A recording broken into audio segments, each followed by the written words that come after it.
if you're drowning in emails right now and you want to figure out a way to make sure that your email inbox is working for you instead of running your entire existence and wasting your time, this video is for you. I'm going to share all of my tips from working at Google, going through grad school, and give you the ultimate guide to actually make your email inbox, especially if you're using Gmail, a lot more useful. So if this sounds interesting to you, keep on watching and make sure you stay until the very end, and I'm going to share my tips to save even more time when it comes to writing your emails. Hey, I'm Ashley. I make videos about God goals in grad school. So if any of those things sound remotely interesting to you, I would encourage you to subscribe. This is in pursuit of the goal of being more productive, not wasting your time on spam. And I will say personally, I'm spending too much money and I really need to find ways to stop Anthropology, Miss Lola, and all of these other amazing brands from taking my money. That's just what I need right now. So I'm going to transition to my computer so that you can see exactly what I'm doing step by step. Now, this is the kind of thing that you want to set up time for. I'm going to post all of the videos at the same time so that you can go in your own pace. But what I will say, make the time to do this. Make the time to set up your inbox to work for you. You will not regret it. So with that, let's get started. All right, so this is what I like to call Pimp My Gmail. I started it when I was a first-year student at Michigan Ross, and I just noticed that I had used all of these tips because when you're working at Google, all you use are Google products. So I took a lot of courses at Google, learned a lot of tricks to try to make my life easier using Gmail, and I noticed that I had something to contribute to the Ross community. So I made Pimp My Gmail, and now you get to take it too. Today we're going to focus on customizing your inbox. So we're going to configure your inbox for way better organization. We're going to turn your email into a to-do list, and I'm going to show you the magic of automatic filtering. And then as time goes on, you'll learn a little bit more about my shortcuts to make faster emails, especially the ones that you find yourself writing over and over and over again, like thank you emails if you're going through recruiting season. So let's get started. I always like to make sure that you just make some useful labels to stay organized in your inbox. So what I mean by that, I think about it in kind of two different categories. I have action labels and category labels. Under action labels, these are the ones that tell me what to do. So I know if I label something action items, that means that I have to do something with that. There's a deliverable associated with that. If I label something follow up, it means that I just need to make sure if I don't get a reply, then I need to circle back. That helps me stay on top of things, especially when at work. That was a really, really important function. And then the third one I have is the read later button. Now, I don't want you to sleep on this. It's going to be a key label for the kinds of recurring emails, those ones that you subscribed to that you were interested when you did subscribe, and you do like reading those emails sometimes, but you don't always want them top of mind. You want to be able to focus on the things that you need to pay most attention to. So those are my 3 action labels. You can do what makes sense for you. And I'm going to use my examples for category labels for when I was in grad school. So these were different kinds of clubs that I was involved in, things that had to do with recruiting. If it was from a prospective employer, I would label them career.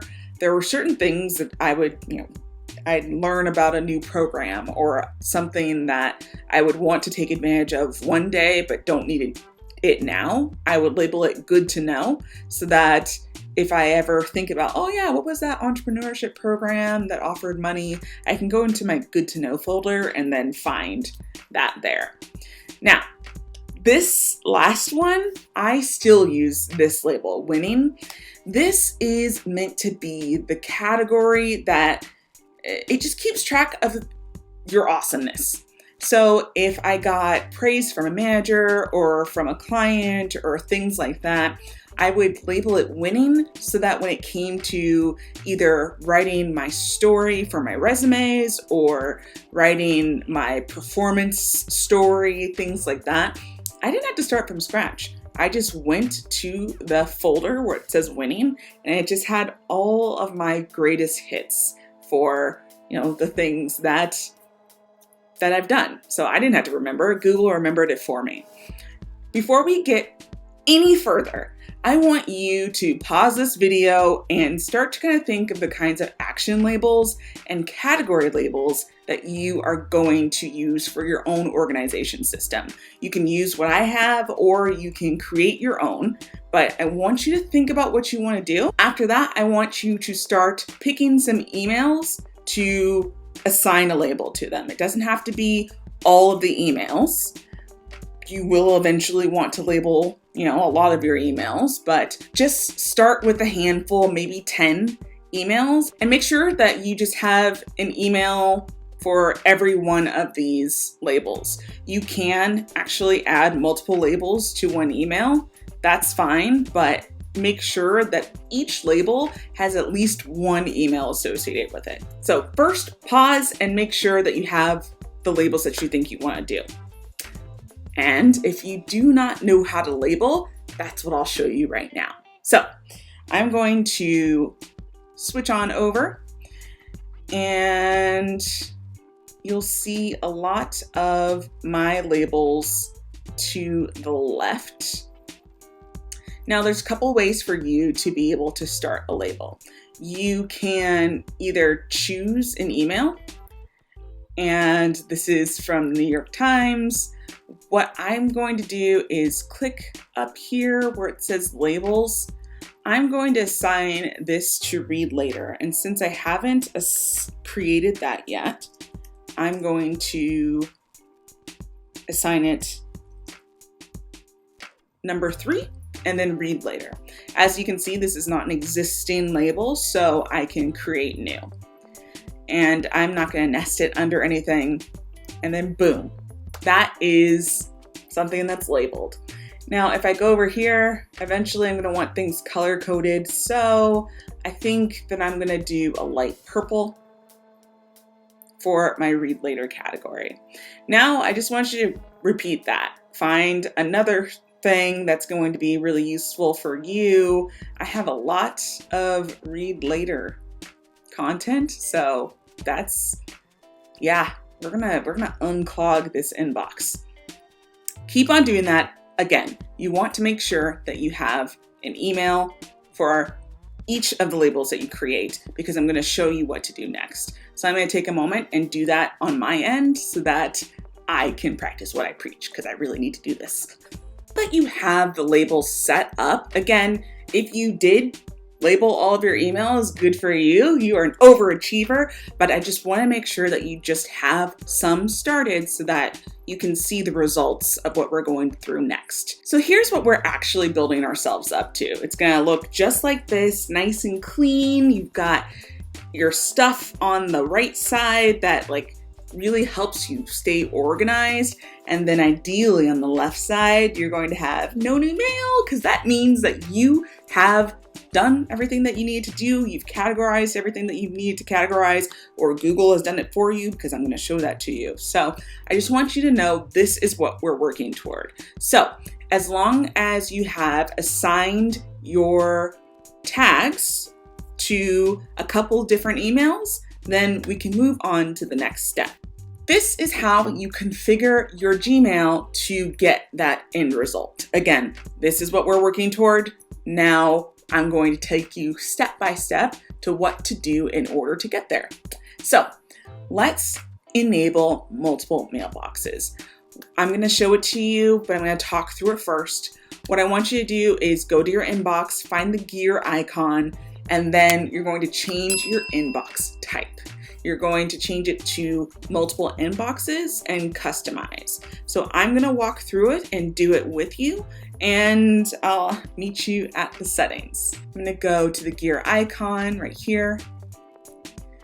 Now you'll notice that you'll have these options. You're gonna scroll down and you're gonna go to multiple inboxes. Now, what I do is just go to customize from here.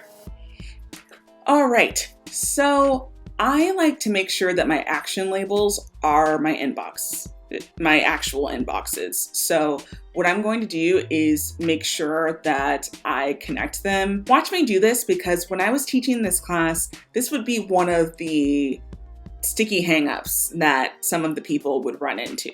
You want to make sure that you're copying and pasting the exact name of your folder, and you don't want to miss a space or anything like that. So what I do is I actually click the label, and then you'll notice something. Whenever there's a space, there's a dash.